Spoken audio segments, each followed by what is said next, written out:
एक मोठी बातमी समोर येते। अनमोल बिश्नोईला भारतात आणण्यात आलेला आहे। बिश्नोई गँग मधलाच एक सदस्य अनमोल बिश्नोई यावर अनेक मोठे आरोप होते आणि सध्या त्याला भारतात आणण्यात आलेला आहे। मोठी बातमी म्हणावी लागेल। थोड्याच वेळात पटियाला हाऊस कोर्टात त्याला हजर करण्यात येणार आहे। मोठी बातमी म्हणावी लागेल।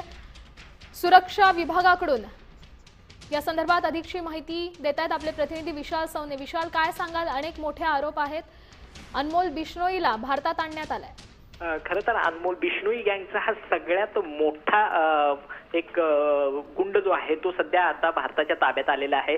जसा तो दिल्ली विमानतळावरती दाखल झाला तसाच एनआयएने त्याला पहिलं ताब्यात घेतलेलं आहे आणि त्यानंतर त्याला त्याची संपूर्ण मेडिकल चाचणी करून त्याला पटियाला हाऊस कोर्टमध्ये जे आहे ते सादर केलं जाणार आहे। या अनमोल बिश्नोईला ताब्यात घेतल्यानंतर अनेक गुन्ह्यांची उकल जी आहे ती होण्याची दाट शक्यता जी आहे ती वर्तवण्यात येत आहे आणि आत्ताचं सगळ्यात महत्त्वाचं म्हणजे एनआयएने ताब्यात घेतल्यानंतरचा पहिला फोटो जो आहे तो आपण साम टीव्हीवरती या ठिकाणी पाहू शकतो। एनआयएने अनमोल बिश्नोईला जो आहे तो ताब्यात घेतल्याचं आपल्याला स्पष्टपणे दिसून येतं। एनआयएचे 2 अधिकारी जे आहेत ते अनमोल बिश्नोईला विमानतळावरच ताब्यात घेतल्यानंतरचं हे पहिलं दृश्य जे आहे ते आपण साम टीव्हीवर पाहतोय आणि यानंतर त्याची मेडिकल चाचणी केली जाईल आणि त्यानंतर त्याला पटियाला हाऊस कोर्टमध्ये जे आहे ते सादर केलं जाणार आहे। अनमोल बिश्नोईला ताब्यात घेतल्यानंतर या संपूर्ण प्रकरणात मग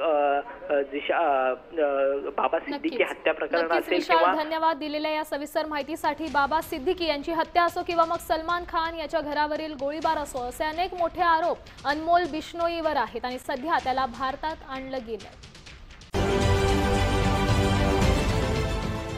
देश विदेशातील प्रत्येक घडामोडींचे लाईव्ह अपडेट मिळवण्यासाठी आता साम टीव्हीच्या सर्व सोशल मीडिया प्लॅटफॉर्मला लाईक, फॉलो आणि सबस्क्राईब करा।